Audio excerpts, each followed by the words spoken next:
amour que le Père m'a montré. Son agneau à la croix s'est donné pour mes péchés. Jésus a pris ma place, disait Barabbas. J'ai persécuté l'église comme l'a fait Saul de Tarse. J'ai commis des meurtres et détruit des vies. Je partais par terre en enfer, il m'a pris à lui. Moi le fliquant condamné et cloué à la croix. Je suis entré au paradis juste par la foi. Je te parle d'un amour qui n'a pas de pareil, inconditionnel et ne vient que du ciel. Sans sacrifice, il n'y a pas d'amour qui sauve le pécheur. Jésus-Christ, par son sang, est le meilleur des sauveurs. Salut, je suis le révérend pasteur Eli, artiste rappeur gospel.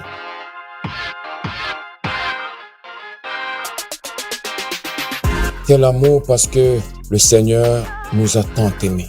Et l'amour de Dieu est différent de celui des hommes. Cet amour, j'en ai bénéficié. Parce que quand je me regarde, des années avant de rencontrer le Seigneur Jésus-Christ, avant qu'il ne rentre dans ma vie, je vivais une vie de désordre, dans la désobéissance totale à Dieu, dans le péché, la rébellion et toutes sortes de choses négatives. Mais j'ai expérimenté l'amour de Dieu. Cet amour inconditionnel. L'ayant vécu et voyant cet amour aussi se répandre dans la vie de plusieurs personnes par la grâce et la miséricorde de Dieu, je me suis dit c'est important que dans l'album Rencontre, il y ait une chanson qui révèle ce grand amour du Seigneur pour l'humanité.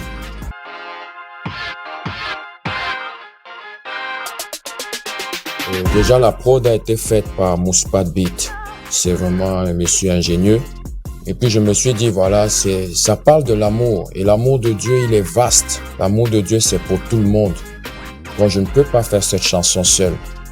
Je me suis dit, il va falloir inviter dans le deuxième et le troisième couplet, 2 bons rappeurs.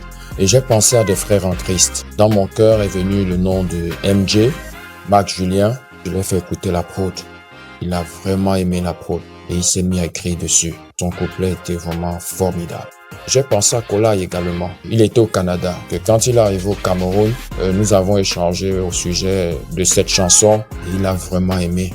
Et on est allé au studio, on a enregistré. Et puis, quand on a vu le rendu final, on s'est dit ça va. Je bénis le Seigneur parce qu'ils ont pu exprimer véritablement ce qu'ils pensent de l'amour de Dieu. Parce qu'ils ont expérimenté ça. Les deux, autant que moi, nous venions d'un background vraiment pas positif du tout. Nous vivions nos vies n'importe comment et puis l'amour de Dieu nous a localisés au travers de Jésus-Christ.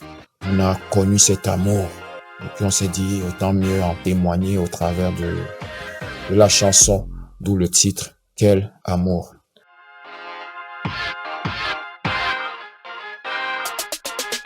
À la base, l'amour c'est Dieu. Parce que Dieu est amour. C'est un fruit de l'esprit. Dans le livre de Galates chapitre 5, le verset 22, on nous parle du fruit de l'esprit qui est l'amour. L'amour, c'est un ensemble de beaucoup d'éléments. Dans l'amour, nous avons la paix, la joie, la patience, la douceur, la bienveillance, la bonté, l'humilité, la foi, la maîtrise de soi. Nous avons ces valeurs-là dans l'amour. On ne peut pas parler de foi, de paix sans avoir à la base l'amour. C'est le socle de la vie. Quand on regarde notre relation verticale avec Dieu, elle est basée sur l'amour. Tu aimeras l'Éternel ton Dieu de toute ton âme, de toutes tes forces, de tout ton cœur. C'est l'amour. Après, on rentre sur la relation horizontale. Celle que nous avons ou alors que nous devons avoir avec nos proches. Là encore intervient l'amour et ça forme la croix. Tu aimeras ton prochain comme toi-même. Donc, si on veut parler de la vie, automatiquement, on parle de l'amour. Il n'y a pas de vie sans amour. Il n'y a pas d'amour sans vie. Donc, tout est centré sur l'amour. C'est ça ma définition réelle de l'amour. C'est plus qu'un sentiment. L'amour, c'est Dieu. L'amour, c'est Dieu. Car Dieu est amour.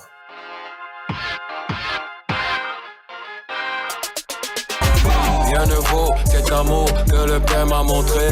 Son agneau à la croix s'est donné pour mes péchés. Rien ne vaut cet amour que le Père m'a montré. son agneau à la croix s'est donné pour mes péchés. Ouais. Comme je dis, personne ne pouvait enlever le péché qui était déjà cramponné, qui s'était déjà agrippé à ma vie, à mon esprit, à mon âme. J'étais déjà perdu. Mais le Seigneur a permis, le Père a envoyé son Fils unique, Jésus-Christ. Parce qu'il fallait qu'un sang, le sang pur, le sang de l'agneau sans tache, l'agneau immolé de Dieu soit versé pour que ce péché-là soit ôté. Ouais, ça c'est un amour immense. Rien ne vaut cet amour-là. Suite à cette action, le sacrifice de Jésus-Christ à la croix, l'agneau de Dieu qui ôte le péché du monde, qui ôte mes péchés. Vous savez, c'est immense. C'est un degré d'amour, hein, parce que l'amour donne, l'amour sacrifie. L'amour donne, l'amour sacrifie. Et l'amour de Dieu, le don qu'il a offert pour nous, pour moi, c'est énorme. Donc, il n'y a pas d'amour égal à l'amour de Dieu. Non, il n'y a pas. Personne ne pouvait se donner à la croix pour moi. Et il n'y a pas le sang d'un être humain en dehors de Jésus qui pouvait ôter le péché ou alors le péché du monde. Donc, c'est ça que je veux ressortir dans cette phrase. Je commence le couplet avec ça. En fait, déjà, pour mettre l'amour de Dieu en haut, au-dessus de tous les autres types d'amour. Parce que les gens disent, je t'aime, j'aime, je t'aime. Mais pour beaucoup, c'est le je t'aime de bouche, c'est juste des mots, c'est des phrases, c'est juste le verbe, quoi.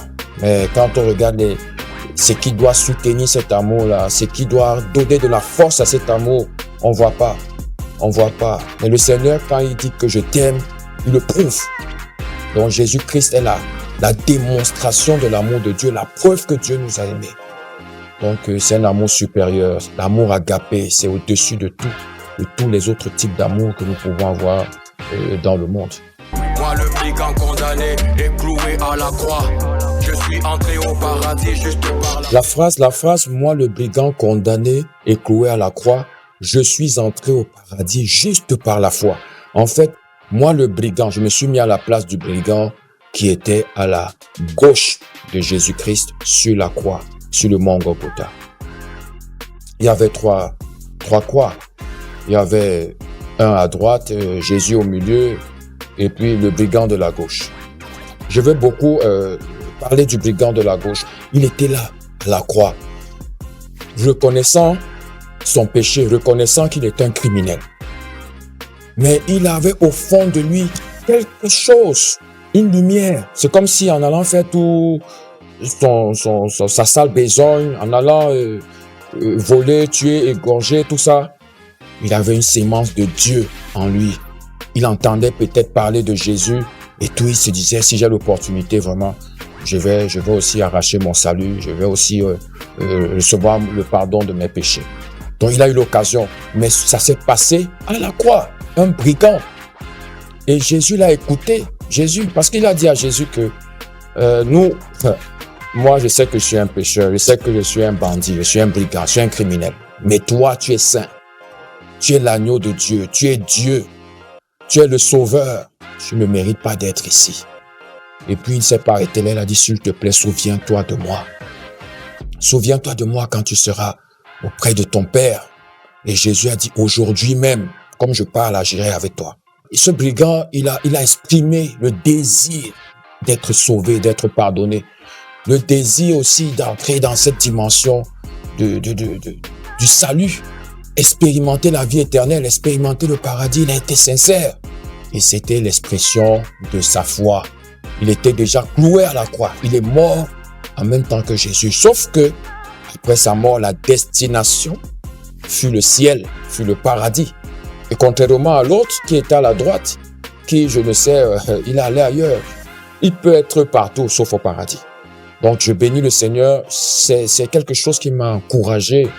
Et je voudrais encourager les autres qui me suivent aussi, qui écoutent la chanson, que vraiment, peu importe ton statut, peu importe tes forfaits, les scores bizarres, les choses que tu as eu accompli, ça et là négativement, ta mauvaise vie, le sang versé, les crimes causés ça et là, tout, je sais pas, l'énormité de tes péchés, peu importe la gravité du mal que tu as à commettre aux uns aux autres. Si véritablement tu as un cœur tourné vers le Seigneur, si tu crois que Jésus-Christ est Seigneur, qu'il est Dieu, qu'il est le Messie, qu'il est le Sauveur, et tu l'acceptes, parce que ça c'est l'expression de la foi, il va rentrer en toi, il va t'amener avec lui. C'est ce qui s'est passé pour ce brigand qui était à la croix. Il fut sauvé par sa foi. Sans sacrifice, il n'y a pas d'amour qui sauve le pécheur. Jésus-Christ, par son sang, est le meilleur des sauveurs. On ne sauve pas le pécheur avec trop de discours. On ne sauve pas le pécheur avec les dons, avec les actions portées au niveau social et autres. On sauve le pécheur par le sacrifice de Jésus-Christ à la croix. Le monde est inondé de pécheurs. Dans Ésaïe 60, la Bible dit que les ténèbres couvrent la terre et l'obscurité, les peuples, le péché est partout et il y a tellement de pécheurs. Jésus est venu sauver les pécheurs. Jésus est venu pour les personnes malades, les personnes qui pêchent, qui vivent dans le péché, qui sont saisies dans le péché, qui sont en captivité, qui sont dans les chaînes du péché. C'est pour eux que Jésus est venu. Et il n'y a que l'amour de Dieu, le sacrifice de la croix, qui peut être utilisé pour sauver les pécheurs. Donc quand nous sortons et que nous rencontrons des personnes qui sont dans les chaînes du péché, dans les chaînes du mal, et on veut les aider, parlons-leur de Jésus. C'est de ça qu'il s'agit. Sans sacrifice, il n'y a pas d'amour qui sauve le pécheur. Et quel est ce sacrifice? C'est le sacrifice de la croix. L'amour de Dieu est sacrificiel. Donc nous devons amener le monde entier, tous les humains du monde entier, peu importe leur rang, peu importe leur classe sociale, peu importe leur sexe, peu importe leurs conditions de vie, ils doivent simplement être sauvés par le sacrifice de la croix. La phrase se termine en disant, il n'y a pas d'amour qui sauve le pécheur. Jésus-Christ, par son sang, est le meilleur des sauveurs. Beaucoup se disent sauveurs, libérateurs, ainsi de suite. Mais il n'y a pas meilleur que Jésus.